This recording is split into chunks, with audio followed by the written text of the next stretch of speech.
Back to updates. రాష్ట్రమే first ప్రజలే final అనే నినాదంతో ముందుకెళ్తున్నామని ఏపీ సీఎం చంద్రబాబు తెలిపారు. రాష్ట్ర ప్రజల బలమైన కోరికతో ఆవిర్భవించిన ప్రభుత్వ పాలనలో 6 నెలలు గడిచిందన్నారు. నిర్బంధం, సంక్షోభం, అభద్రతలో గడిచిన 5 ఏళ్ల కాలాన్ని ప్రజలు ఒక పీడకలగా భావించి తమ అభివృద్ధి, పిల్లల భవిష్యత్తు కోసం ఎన్నో ఆశలతో కూటమి ప్రభుత్వాన్ని ఎన్నుకున్నారని చెప్పారు. సచివాలయంలో 2వ రోజు కలెక్టర్ల సదస్సులో సీఎం మాట్లాడారు. ఎడ్యుకేషన్, స్కిల్స్, ఉద్యోగాలు ఒక విషయంతో జరగాలన్నారు.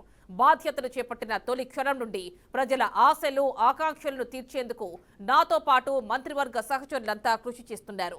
ఈ 6 నెలల్లో గాడి తప్పిన వ్యవస్థల్ని సరిదిద్దామని చెప్పారు. వెంటిలేటర్ పై ఉన్న రాష్ట్రానికి ఆక్సిజన్ ఇచ్చి నిలబెట్టామన్నారు. సంక్షేమ పథకాలు, అభివృద్ధి కార్యక్రమాలు, సుపరిపాలనతో వేగవంతమైన నిర్ణయాలతో ప్రజల నమ్మకాన్ని నిలబెడుతున్నామని సీఎం చంద్రబాబు వెల్లడించారు.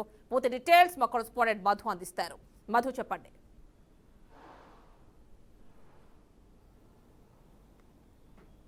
కేసీఆర్ని ఈరోజు వెలగపూడి సచివాలయంలో 2వ రోజు కలెక్టర్ వీడియో కాన్ఫరెన్స్లోను ముఖ్యమంత్రి చంద్రబాబు నాయుడు, అదేవిధంగా డిప్యూటీ సీఎం పవన్ కళ్యాణ్, మంత్రి నారా లోకేష్ పాల్గొనడం జరిగింది. అంటే ఈ చంద్రబాబు నాయుడు అధ్యక్షతన దాదాపుగా 26 మంది కలెక్టర్లతో పాటు 40 మంది శాఖాధిపతులు కూడా పాల్గొనడం జరిగింది. అయితే కనుక ఇందులో ముఖ్యంగా చూసుకుంటే కనుక గ్రామీణాభివృద్ధి, పంచాయతీరాజు, అదేవిధంగా పేదరిక నిర్మూలన శాఖలపైన సిఎస్ సచిపోషణ ప్రజెంటేషన్ ఇవ్వడం జరిగింది. అయితే కనుక ఎక్కువ శాతం ఏదైతే ఫెన్షన్లు ఉందో ఆ ఫెన్షన్ మీద ఫిర్యాదులు అందుతున్నాయనేసి, అయితే ఏదైతే అనర్హులకు కూడా ఫెన్షన్లు అందుతున్నాయి కాబట్టి వీటి మీద ఫిర్యాదులు ఉన్నాయని కూడా చెప్తాం జరిగింది. అయితే కనుక చూసుకుంటే కనుక నాదెండ్ల మనోహర్ భాగం చూసుకుంటే ప్రతి 10,000కి 500 ఫేక్ పెన్షన్ తీసుకుంటున్నారనేది కూడా పేర్కొనడం జరిగింది. అయితే కనుక దీని మీద చంద్రబాబు నాయుడు సీరియస్గా వ్యవహరించారు. అయితే ఎవరైతే డిజేబిలిటీ ఉందో వారికి మాత్రమే పెన్షన్ అందాలి. అదేవిధంగా చూసుకుంటే కనుక తల్లిదండ్రులు కూడా లేని పిల్లలు ఎవరైతే చిన్నారులు ఎవరైతే ఉన్నారో వాళ్ళు కూడా పెన్షన్ ఇవ్వాలనేది కూడా చంద్రబాబు నాయుడు పేర్కొన్నది. అయితే ఈ విధంగా చూసుకుంటే కనుక కొంతమంది కలెక్టర్లు కూడా ప్రస్తావన చేశారు. ఏదైతే ఉందో దివ్యాంగులు ఎవరైతే ఉన్నారో వీళ్ళందరూ కూడా 15,000 కూడా పెన్షన్ కావాలనేసి డిమాండ్ చేస్తున్నారనేసి కలెక్టర్లు కూడా తెలుపుతుంది. అయితే కనుక డిజేబిలిటీ అంటే కనుక పనికి అంటే కనీసం నిలబడలేని మంచానికే పరిమితమైన వారికి మాత్రమే 15,000 రూపాయలు పెన్షన్ అందుతుంది అనేసి కూడా చంద్రబాబు నాయుడు ఈ సమావేశంలో చెప్పడం జరిగింది. అదేవిధంగా చూసుకుంటే కనుక ఏదైతే ఉందో పనికి ఆహార పథకం ఏదైతే ఉందో హామీ పథకాలు దానికి సంబంధించి చాలామంది కలెక్టర్ల మీద ఆగ్రహం వ్యక్తం చేశారు. అయితే ఏదైతే ఉందో అంటే 100 పని రోజుల పనిదినానికి సంబంధించి కూడా ఎవరు కూడా పూర్తి చేయలేకపోతున్నారు కలెక్టర్లు. వీళ్ళందరూ కూడా దగ్గరుండి మీరే పర్యవేక్షించాలి. కనీసం 100 రోజులు పని పూర్తి చేసుకుంటేనే తప్ప అంటే మెటీరియల్ కాంపోనెంట్ రాదు. కాంపోనెంట్ రావాలి అంటే కనుక 100 రోజులు పని వేళలు కంపల్సరీ పూర్తి చేయాలనేది కూడా చంద్రబాబు నాయుడు పేర్కొన్నారు. అదేవిధంగా చూసుకుంటే కనుక పల్లె పండుగకు సంబంధించిన 14.8% శాతమే ఉన్నాము. కనుక చూసుకుంటే కనుక దాదాపు నెల రోజులే టైం ఉంది. ఈ విధంగా ఉంటే కనుక మనం ఎప్పుడు మన టార్గెట్ రీచ్ అవుతాం అనేది కూడా చంద్రబాబు నాయుడు చెప్పడం జరిగింది. అయితే విధంగా చూసుకుంటే ఒక అల్లూరు జిల్లాలో మాత్రమే చూసుకుంటే కనుక 54% మాత్రమే రీచ్ అయ్యాము. మిగిలిన జిల్లాలో చూసుకుంటే ఒక జిల్లాలో చూసుకుంటే 1.68 ఉంది. అది తేడా ఏంటి అనేది కూడా కలెక్టర్ సమావేశంలో కూడా చంద్రబాబు నాయుడు ఆగ్రహం వ్యక్తం చేశారు. అయితే ఏదేమైనప్పటికీ చూసుకుంటే కనుక 2040 అంటే 2047 సంవత్సరానికి విజన్ ఏదైతే ఉందో దీన్ని మనం రీచ్ అవ్వాలి.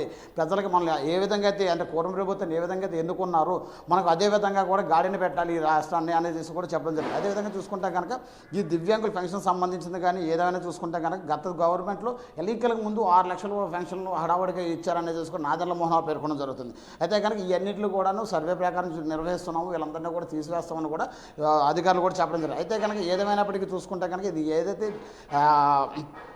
డెఫ్ అండ్ డమ్కి సంబంధించింది ఎవరైతే ఉన్నారో వాళ్ళని గుర్తించడం చాలా కష్టతరం అవుతుంది. వాళ్ళందరినీ గుర్తించి అర్హులైన వాళ్ళందరికీ కూడా ఈ పెన్షన్ అందాలి అనేది కూడా చంద్రబాబు నాయుడు గట్టిగా చెప్పడం జరిగింది కలెక్టర్లందరికీ. అదేవిధంగా చూసుకుంటే కనుక ఏదైతే పని ఆహార పథకం ఉందో ఆ పథకాన్ని కూడా పూర్తిగా అమలు చేయాలనేసి, అదేవిధంగా పల్లె పండుగకు సంబంధించి ఇంకా 4 రోజులు మాత్రమే సమయం ఉంది. ఈ 4 రోజుల సమయంలో కూడా అందరు కలెక్టర్లు పూర్తి చేయాలని చెప్పేసి కూడా పేర్కొన్నారు. అయితే కనుక ఏదేమైనప్పటికీ చూసుకుంటే కనుక ఈ పెన్షన్ వ్యవహారంలో కానీ అయితే గ్రామీణాభివృద్ధికి సంబంధించింది కానీ పేదరిక నిర్మూలనకు సంబంధించింది కానీ ఈ సమావేశంలో కూడా కలెక్టర్లకు దిశానిర్దేశం చేయడం జరిగింది. అదేవిధంగా చూసుకుంటే కనుక ఏదైతే ఉందో అంటే పౌర సేవలకు సంబంధించి డెత్ సర్టిఫికేట్ కానీ డేట్ ఆఫ్ బర్త్ సర్టిఫికేట్, ఆ తర్వాత సర్టిఫికేట్కి సంబంధించి 153 సంబంధించిన సేవలు మొత్తం అంతా కూడాను వాట్సాప్ ద్వారా మేము తీసుకొస్తామనేది కూడా నారా లోకేష్ కూడా ఈ సమావేశంలో పేర్కొన్నది. అదే ఒక దేశం మొత్తం అంటే రాష్ట్రం ప్రపంచం మొత్తం మీద చూసుకుంటే దాదాపు యూజేఈలో మాత్రమే ఒకే ప్లాట్ఫామ్ మీదకి ఇవన్నీ కూడా ఉన్నాయి.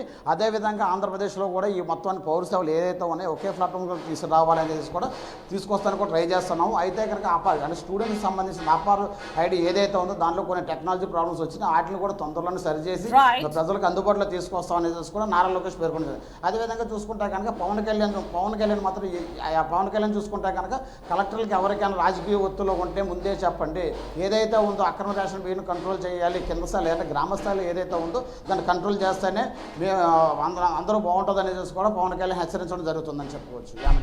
Right Madhu, thank you.